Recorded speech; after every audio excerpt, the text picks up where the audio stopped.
Recording number 38 భాగవత వివరంగా చెప్పుకుంటూ ఉన్నాము.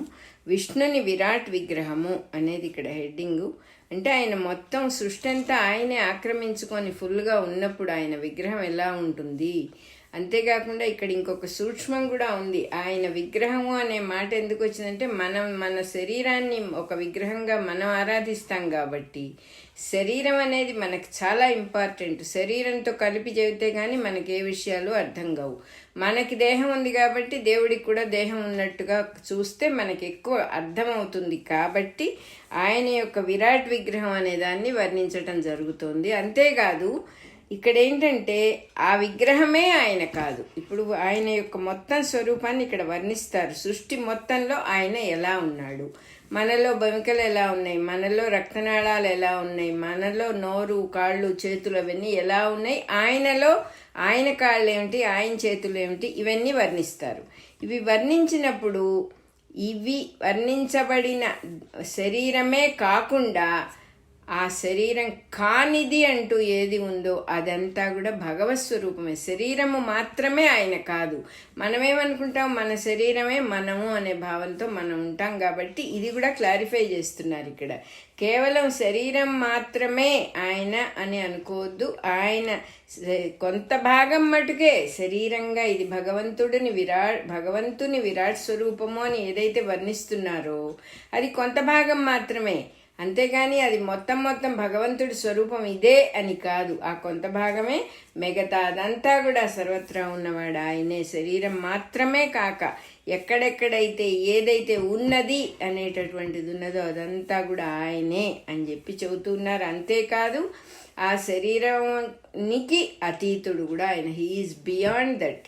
ఆ శరీరం అది పోతే, ఆ శరీరం పోతే ఆయన పోతాడని ఉండదు. ఆ శరీరం ఆయనలో ఒక చిన్న భాగం. హీఈస్ బియాండ్ దట్ అని బాగా గట్టిగా చెబుతూ ఉన్నారు.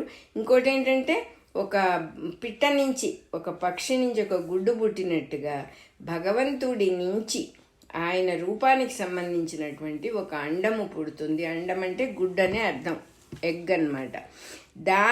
దాంట్లో రకరకాల స్థితుల్లో సృష్టి మొత్తం పుడుతుంది.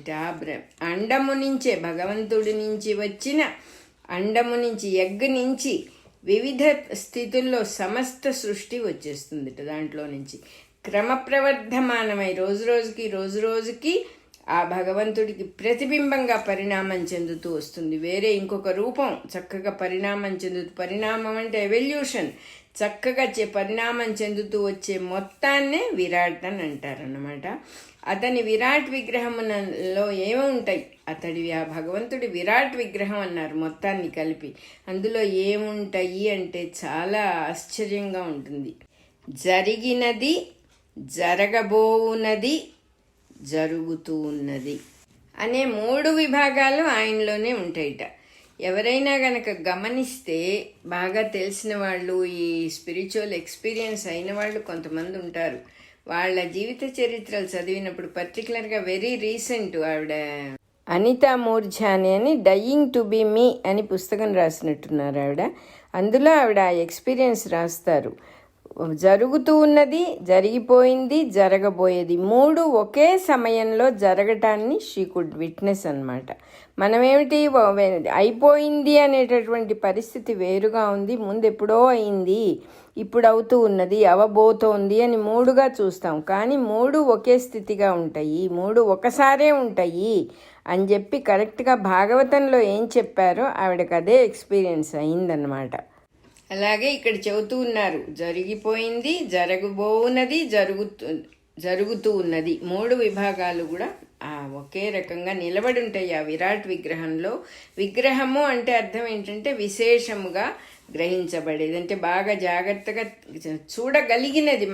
మనం ఏదైతే చక్కగా గ్రహించగలమో అది. అదే రకంగా ఇంకొక అర్థం ఏంటంటే మనం నా పేరుకి రూపానికి బాగా కరెక్ట్గా సరిపోయేటటువంటి నిర్వచనం అన్నమాట.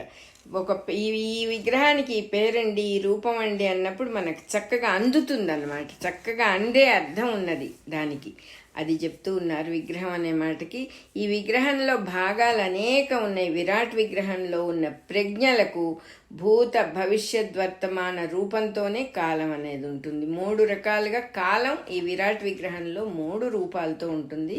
కానీ భగవంతుడు మటుకు విరాట్ విగ్రహంగా ఉన్న భగవంతుడు మటుకు ఆ విగ్రహానికి బియాండ్గా ఉంటాడు, కాలానికి బియాండ్గా ఉంటాడు. ఎందుకంటే అన్నీ ఆయనలో ఉన్నాయి కాబట్టి ఆయన వాటికి లొంగినవాడు కాదు, వాటికి లోబడినవాడు కాదు.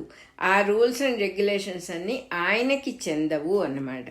ఈ అండము అన్నాం కదా, కోడిగుడ్డులాగా ఉండదుట. అది ఆ కోడిగుడ్డులాగా ఉండకుండా మొగ్గగా ఉంటుంది, పొరలు పొరలుగా ఉంటుంది, పువ్వు రేఖల్లాగా విచ్చుకుంటూ ఉంటుంది. మరి మనకి తెలుసుకుంటే క్రియేషన్ ఫ్లవరింగ్ లాగా జరుగుతుంది, ఎప్పుడూ జరుగుతూనే ఉంటుంది. ఆ ఫ్లవరింగ్కి ఇది బిగినింగ్ అండి, ఇది ఎండ్ అండి అని ఉండదు. రేఖలు విచ్చుకుంటూనే ఉంటాయి. దాన్ని మనం ఎవల్యూషన్ అనే పేరు పెట్టుకున్నాము.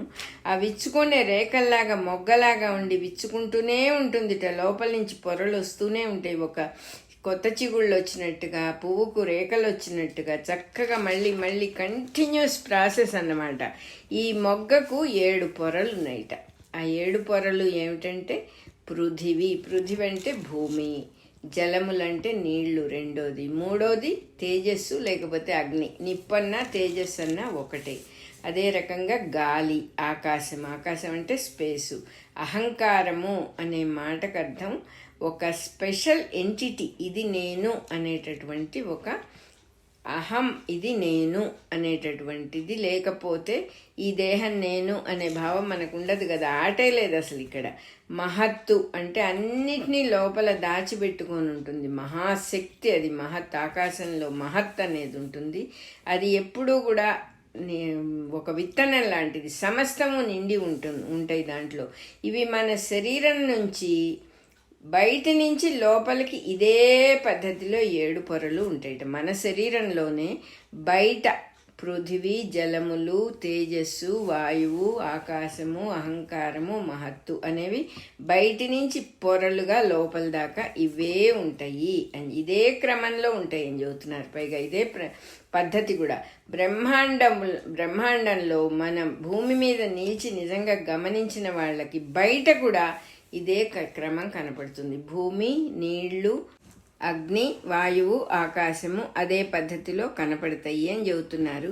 ఇవి మన శరీరంలో కూడా ఇదే క్రమంలో బయట నుంచి లోపలికి ఉంటాయి అని చెప్పారు. కాబట్టి ఈ 7 పొరల్ని ఆశ్రయించి జీవుడు ఉంటాడు. వాని లోపల అంతర్యామిగా, వాడికి అతీతుడై, ఈ దేనికి అంటని వాడై దేవుడు ఉంటాడు. జీవుడు ఆ రూపంలో ఉన్న దేవుణ్ణి భావిస్తూ ఉండటమే ధారణ అంటారు. దేవుడిని భావించటం, ఆ రూపాలు అన్ని రూపాలు ఆయనవే అనేటటువంటి భావన వచ్చినప్పుడు ఏమవుతుందంటే వేరే మనస్సు ఎటు వెళ్ళినా కూడా ఓహో ఆ రూపం కూడా ఆయనదే కదా, ఈ రూపం కూడా ఆయనదే కదా అని మళ్ళీ మళ్ళీ ఆయనలోకే ఆయననే ధారణ చేయటానికి అవకాశం ఉంటుంది. కాబట్టి ధారణకు ఆశ్రయం దేవుడే. మొట్టమొదట కొత్తగా అలవాటు చేసుకునేటప్పుడు ధారణ ఇట్లా చేయొచ్చు అని ఒక పద్ధతి చెబుతూ ఉన్నారు. నెంబర్ 1, పాదాలు ఎక్కడైతే నిలిచి ఉన్నాయో, మనం ఎక్కడైతే నిల్చుంటావో దానికి కింద భాగాన్ని, పాదాలకు అడుగు భాగాన్ని, భగవంతుడి పాదాలకు అడుగు భాగాన్ని పాతాళము అంటారుట. పాదాలు అరికాళ్ళు ఉన్న భాగాన్ని రసాతలము అంటారుట. చీలమండల్ని మహాతలము అంటారుట. పిక్కలు తలాతలము, మోకాళ్ళేమో సుతలము, తొడలు వితలము అతలము అని ఇప్పుడు 7 చెప్పారు. మొత్తం 7 లోకాలు కూడా అధోలోకములు అంటే కింద భాగం అన్నమాట. కింద లోకాలు ఇవన్నీ కూడా పాదాల దగ్గర నుంచి వస్తున్నారు కాబట్టి అలా చెప్పారు. పైలోకాల్లో మొట్టమొదటిది జఘనము.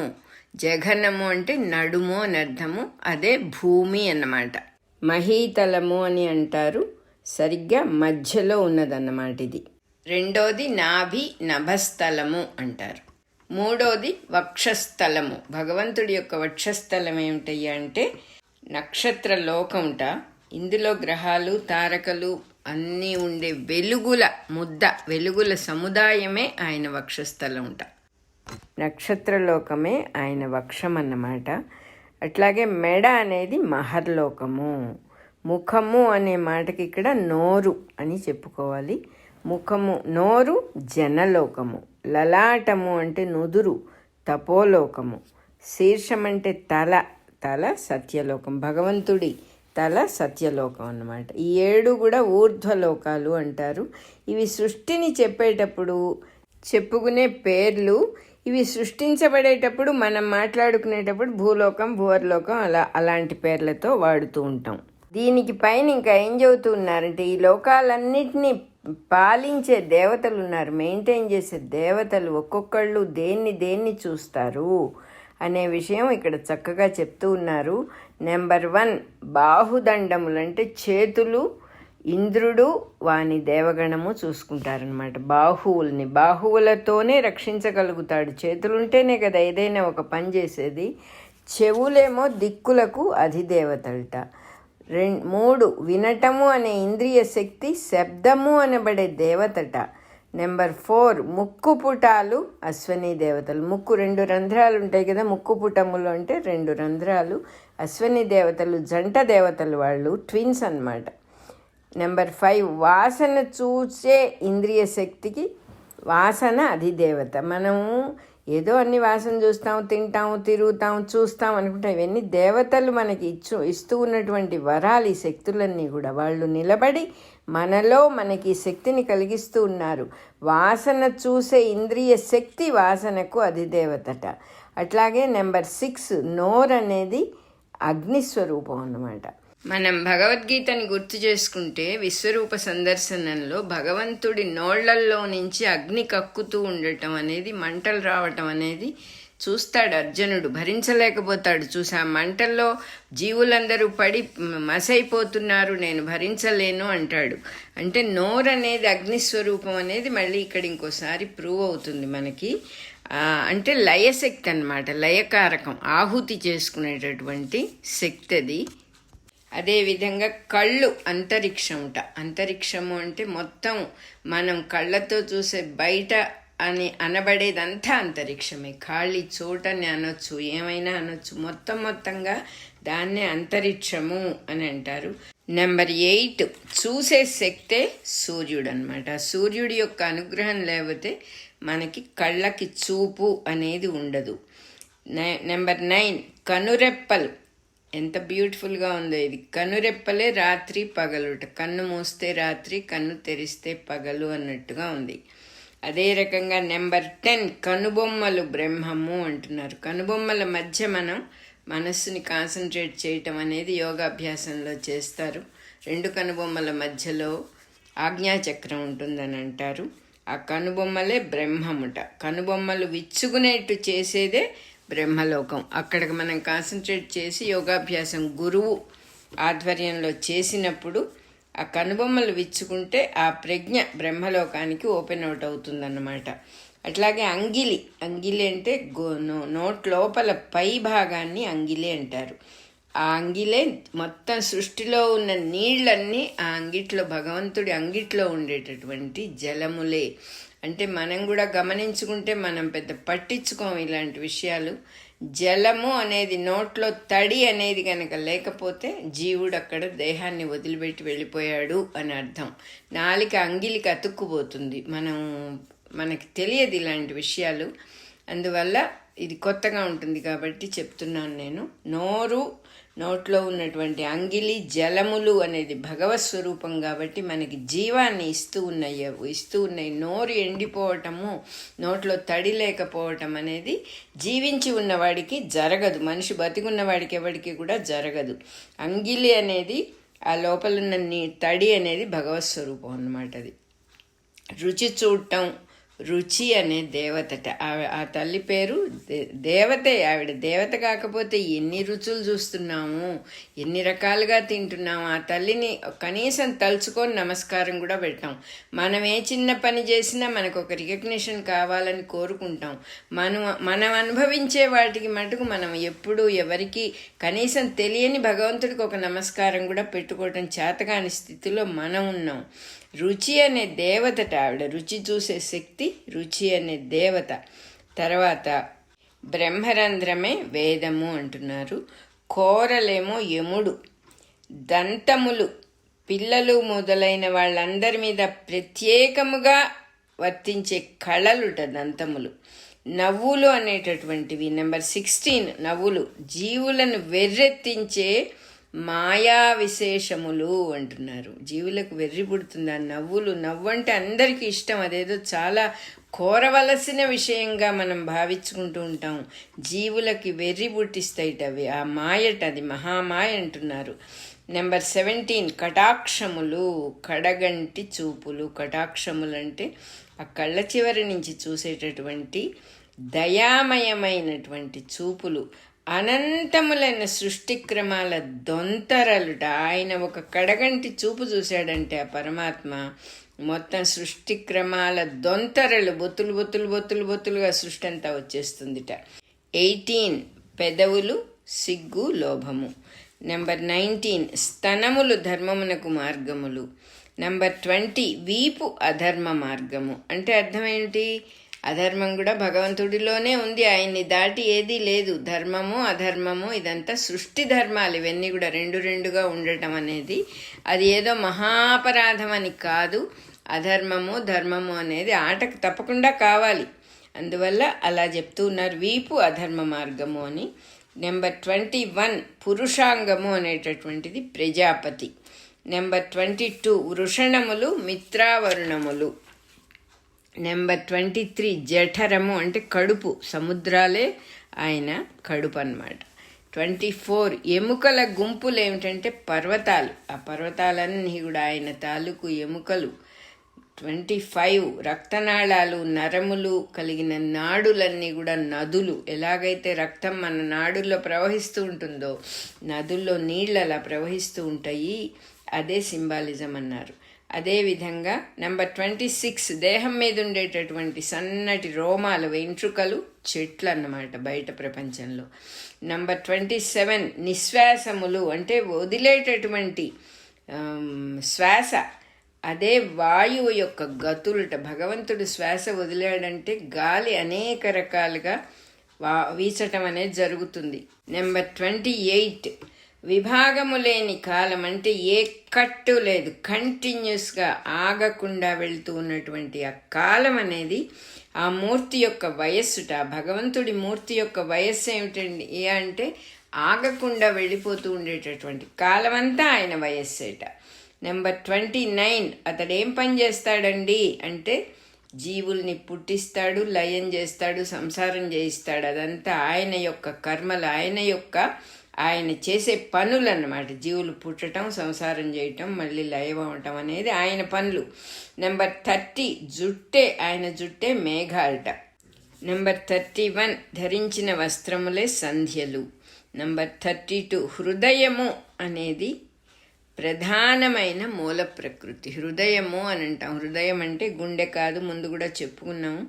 కొద్దిగా ఛాతీ సెంటర్ తీసుకొని కుడివైపు కొంచెంగా కొలుచుకుంటే హృదయం అనేది ఉంటుంది అక్కడ. ఆ హృదయం అనేది మూల ప్రకృతి అన్నమాట. మెయిన్ అక్కడి నుంచే అంతా స్టార్ట్ అవుతుంది. నెంబర్ 33 అన్ని మార్పులకు కారణమైనటువంటి మనస్సు చంద్రుడు. 34 చిత్తము మహత్ అనబడేటటువంటి తత్వం. ఆయన యొక్క చిత్తం ఏమిటంటే మహత్తే ఆయన చిత్తం అన్నమాట. 35 అహంకారమే రుద్రుడు, ఆయనలో రుద్రుడుగా ఉంటాడు అహంకారం. 36 నఖములు అంటే గోళ్ళు. ఆయన గోళ్ళు ఏమిటాయి అంటే గుర్రాలు, గాడిదలు, ఒంటెలు, ఏనుగులు ఇవన్నీ కూడా ఆయన గోళ్ళుట. 37 ఆయన మొల ప్రదేశమే పశువులు, అంటే నడుముకి కొంచెంగా కిందగా ఉండే భాగం పశువులట. 38 విచిత్రముగా మాట్లాడటంలో నైపుణ్యాలే పక్షులు. రకరకాల కూతలు వస్తాయి పక్షులకి. ఆ విచిత్రమైన శబ్దాలు చేయటం, అనేక రకాల విపరీతమైన వెరైటీ ఆఫ్ టాకింగ్, అది పక్షులు అన్నమాట. ఆ పరమాత్మ బుద్ధే మనువు అన్నమాట, మనువు అంటారు. నెంబర్ 40 నివాసమే పురుషుడు. ఎక్కడుంటాడు ఆ పరమాత్మ అంటే పురములో ఉంటాడు, అటువంటి వాడు పురుషుడు, శరీరం అన్నమాట. నెంబర్ 41 షడ్జము మొదలైన స్వరాలే గంధర్వులు, విద్యాధరులు, చారణులు, 4 విధాలైనటువంటి అప్సరసలు. మొత్తం మ్యూజిక్కి సంబంధించినవన్నీ ఎవరు అంటే గంధర్వులు, విద్యాధరులు, చారణులు, 4 విధాలైన అప్సరసలు. వీళ్ళందరూ కలిసి ఆ కోవలోకి వస్తారనమాట. స్మరణ అనే శక్తి ప్రహ్లాదుడుగా ఉంటుందిట భగవంతుడిలో. నెంబర్ 43 తన వీర్యమే అనగా తన శక్తి సామర్థ్యాలే దైత్యుల దానవుల సమూహం అన్నమాట. రాక్షస సమూహాలు ఏమిటంటే ఆ పరమాత్మ యొక్క శక్తి సామర్థ్యాలే. నెంబర్ 44 అతని ముఖమే అంటే నోరే బ్రాహ్మణులు, అంటే వేదం చదవటం, భగవంతుడి స్మరణ చెయ్యబడటము అంటే అది బ్రాహ్మణ లక్షణము. భుజాలేమో క్షత్రియులు, ఆయన యొక్క భుజాలు క్షత్రియులు, తొడలేమో వైశ్యులుట. 47 పాదములేమో శూద్రులుట. ఆ పాదాలనే మనమందరము కూడా ఎంతో భక్తిగా తలుచుకుంటూ ఉంటాము. 48 అతని నామములే వసువులు, రుద్రులు మొదలైన వర్గాల పేర్లు, వ్యక్తుల పేర్లు. అతని పేర్లు ఏమిటి? ఆ భగవంతుడి పేర్లు అంటే మొత్తం వసువులు, రుద్రులు మొదలైన వాళ్ళ రకరకాల భాగాల పేర్లు, వ్యక్తుల పేర్లు కూడా అతని పేర్లే, ఆ భగవంతుడి పేర్లే. నెంబర్ 49 ఆయనకి ధనరాశులున్నాయా అంటే తప్పకుండా ఉన్నాయట. యజ్ఞాల్లో వినియోగపడే హవిస్సులు, యజ్ఞాల్లో వచ్చేటటువంటి ఫలితం, ఆ హవిస్సు అంటారు దాన్ని. ఆ యజ్ఞ మంత్రాలు చదివినప్పుడు వచ్చేటటువంటి గొప్ప హవిస్సుని, ఆ ప్రయోజనమే ఆయన యొక్క ధనరాశిట. నెంబర్ 50 అతడు ఆచరించే సత్కర్మలు, మంచి పనులు ఏమిటయ్యా భగవంతుడు చేసేవంటే యజ్ఞాల ప్రయోగాలు. యజ్ఞాలన్నీ కూడా చేయిస్తూ ఉంటాడు కాబట్టి ఆ యజ్ఞాల ప్రయోగములే అతను చేసేటటువంటి సత్కర్మలు అన్నారు. ఈ 50 లక్షణాలతో సర్వమయుడైన పరమేశ్వరుడి విగ్రహం ఏర్పడుతుంది. అంటే ఆయన్ని విగ్రహంగా చూసి ఆరాధన చేయటానికి ఇది ఒక మెథడ్గా చెప్పారు. మోక్షం కోరినవాడు, మోక్షం కావాల్సిన వాడు ఇందులో పాదాల మీద మనస్సు లగ్నం చేసుకోవచ్చు, హృదయంలో లగ్నం చేసుకోవచ్చు. ఎక్కడ కావాలంటే అంత పెద్ద దేహం భగవంతుడిది, మనస్సు లయం చేసుకోవటానికి వీలుగా ఉండటానికి ఇలా చెప్పారు. సమస్తము భగవంతుడి స్వరూపమే అనే దాని మీద ధారణ నిలిపి తన మొత్తాన్ని ఆయన మొత్తంలో లగ్నం చేసేటటువంటి ధ్యానం చేయటమే దీనికి పద్ధతి అని చెప్పి చెబుతూ ఉన్నారు.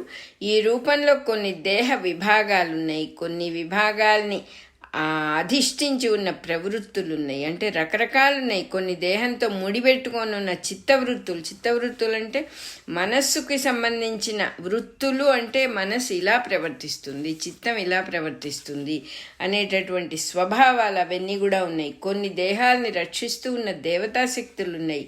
ఇంకా కొన్ని జీవుల స్వభావాల్ని అనుసరించి స్వభావాల్ని బట్టి ఉండే విభాగాలు ఉన్నాయి. భగవంతుడు చేసేదంతా కూడా యజ్ఞార్థమే, సృష్టి కోసమే. కాబట్టి సృష్టిలో వస్తు సంపద అంతా కూడా యజ్ఞ ద్రవ్యమే. ఆయన యజ్ఞార్థంగానే చేస్తాడు ఈ సృష్టి అంతా కూడా. తన ఆస్తిపాస్తుల్ని గురించి మన ఆస్తిపాస్తుల్ని గురించి మనం ఇలా భావించగలిగిన వానికి మటుకే మోక్షం వస్తుంది. అంటే ఇది నాది అనే భావం కాకుండా ఇది సృష్టిలో విభాగం, నా ఆస్తి కూడా భగవంతుడికి సంబంధించింది, ఇది నాది అని నేను విడిపరుచుకోవడానికి వీల్లేదు అని తెలుసుకున్న వాడికి మోక్షానికి అర్హత వస్తుంది అంటున్నారు. మనకి ఎక్కార్ట్ టోలే లాంటి పెద్దవాళ్ళు కూడా చెబుతారు, ఏమంటారంటే you cannot own anything, you can only imagine that you are owning something, you cannot own your own body. నీకేం కంట్రోల్ లేదు కదా దాని మీద, అది ఎప్పుడు పోతుందో ఎప్పుడు పడిపోతుందో నీకే తెలియదు. కానీ ఏదో నిలబెట్టుకుంటున్నాను, ఆరోగ్యం జాగ్రత్తగా చూసుకుంటున్నాను, నేనంత, డాక్టర్లు ఉన్నారు, వైద్యాలు ఉన్నాయి, సర్జరీలు ఉన్నాయి, నేను నిలబడగలను. ఎన్నాళ్ళు నిలబెడతాం? ఒక ఎండ్ అనేది ఉన్నదని మనం మర్చిపోతాం. అందుకని ఇక్కడ చాలా క్లియర్గా చెబుతూ ఉన్నారు. ఈ భగవంతుడు చేసేటటువంటి పని సృష్టి కర్మ కాబట్టి ఆ సృష్టి యజ్ఞార్థమే ప్రతిదీ ఉన్నది సృష్టిలో. మన ఆస్తిపాస్తులు కూడా సృష్టి కోసమే ఉన్నాయి, యజ్ఞార్థంగానే ఉన్నాయి, ఇంకొకరికి ఉపయోగిస్తాయి అవి ఇప్పుడు కూడా. ఇది నాది అని చెప్పి చెప్పడానికి వీల్లేదు. అంటే ఇక్కడ ఏం చెబుతున్నారంటే నీ ఆస్తిని తీసుకుపోయి ఎవరికన్నా ఇచ్చేసి దానం చేయి ధర్మం చేయి అని చెప్పట్లా. మనస్సులో అటాచ్మెంట్ లేకుండా చేసుకున్నందువల్ల మనకే విముక్తి వస్తుంది, బంధం లేకుండా ఉంటుంది అని చెప్పి చెబుతున్నారు. నాది నాది అని మూటలు కట్టుకున్న కొద్దీ నెత్తి మీద బరువు ఎక్కువ అవుతుంది. వాటికి సంబంధించినటువంటి బాధ్యతలు ఇదేం చేయాలి అదేం చేయాలి, అది సరిగా చేశానా ఇది సరిగా చేశానా ఇంకా నవిలేస్తూ ఉంటాయి మనిషికి 90 ఏళ్ళు వచ్చినా కూడా.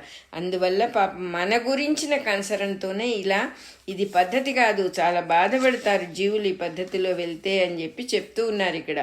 ఇక్కడ వర్ణించిన లోకాలన్నిట్లో పైవి 7 కిందవి 7 అని చెప్పి చెప్పుకున్నాం. మహీతలం అనే భూలోకం మధ్యలో ఉండి మిగిలిన అటులోకాలు ఇటులోకాలు కూడా రెండు పక్కల వ్యాపించి ఉన్నాయి. అటువైపు భూలోకానికి అటువైపు ఇటువైపు పైన కింద అంటున్నారు.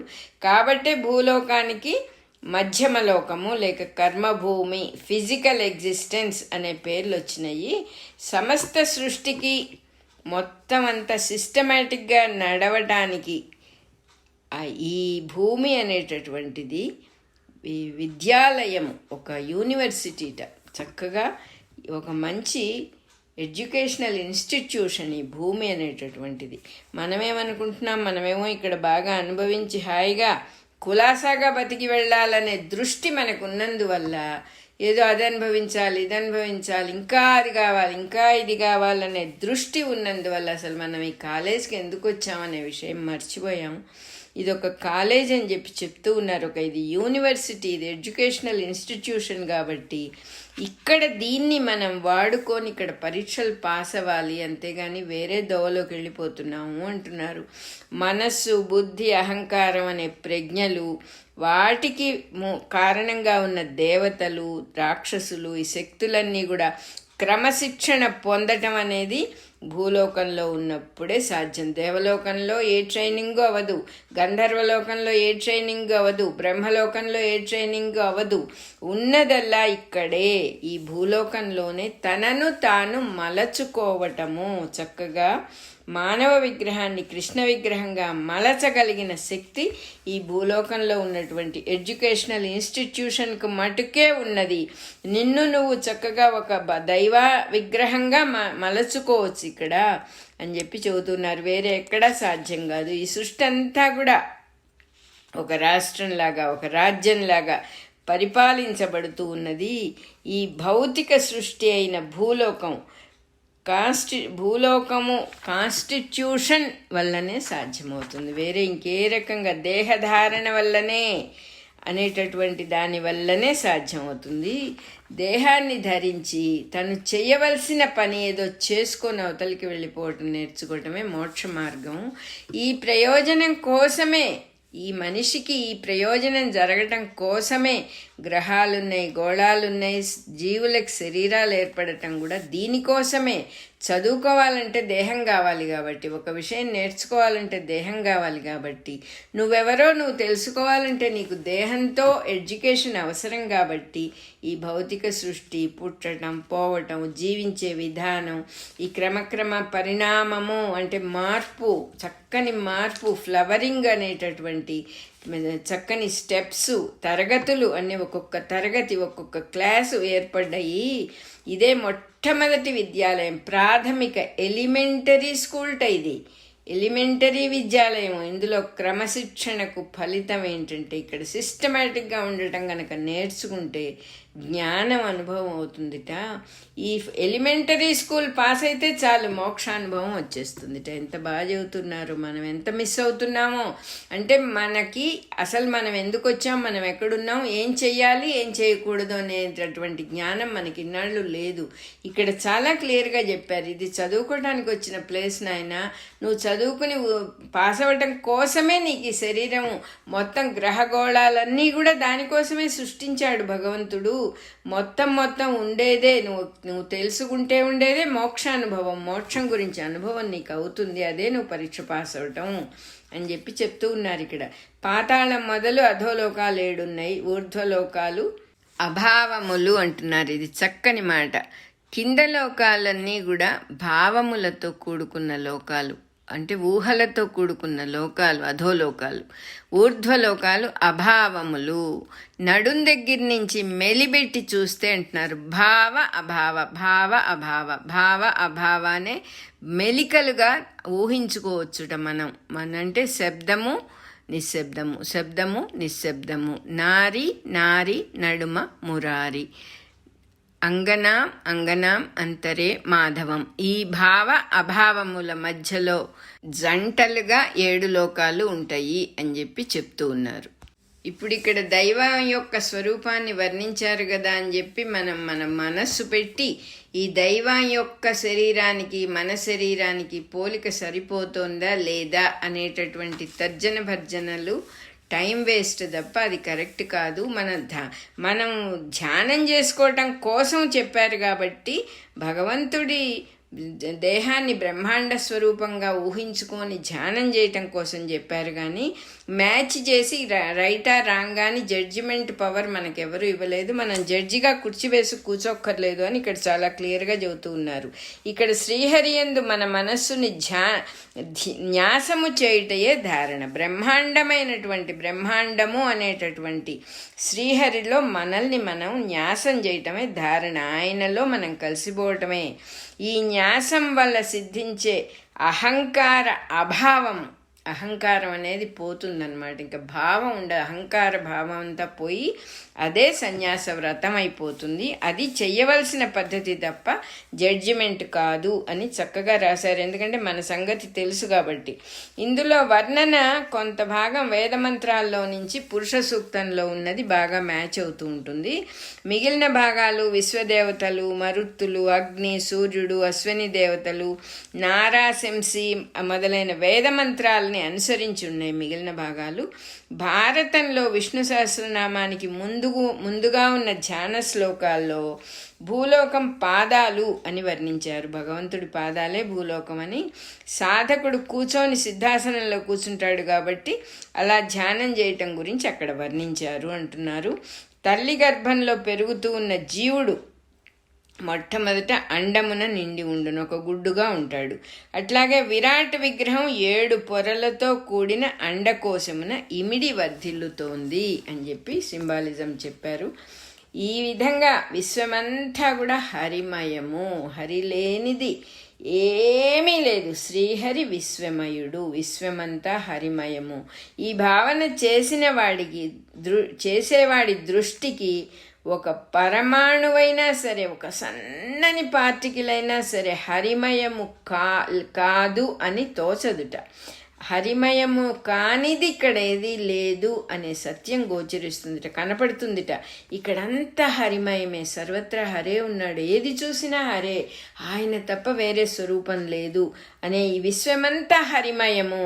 శ్రీహరి విశ్వమయుడు, మనం ఆయనలో ఉన్నాం, ఆయన మనలో ఉన్నాడు అనే భావన పూర్తిగా వచ్చేసేస్తుంది అన్నమాట. మయము అంటే దానితో నిండినది, దాని నుంచి మార్పులు చెందేది అని అర్థం. కుండని మృణ్మయము అంటే మట్టితో నిండినది, మట్టితో చేయబడినది అనే అర్థం. అట్లా మయము అంటే దాంతో చేయబడినది. ఆకారమేమో మనం ఏర్పరచుకుంటూ ఉన్నది. అట్లాగే శ్రీహరి సత్యమైనటువంటి ద్రవ్యం. ఆయన మామూలు ఏ వస్తువు కాదు, పరమ సత్యం ఏదో ఆ సత్యంతో తయారు చేసినటువంటి శరీరం అయింది. మిగిలినవన్నీ మనం ఏర్పరచుకున్నాం, మనం పెట్టుకున్న పేర్లు, మనం పెట్టుకున్న బంధుత్వాలు అవన్నీ కూడా ఉన్నాయి అని చెప్పి చెబుతున్నారు ఇక్కడ. మన రికార్డింగ్ నెంబరు 38 అయిపోయింది.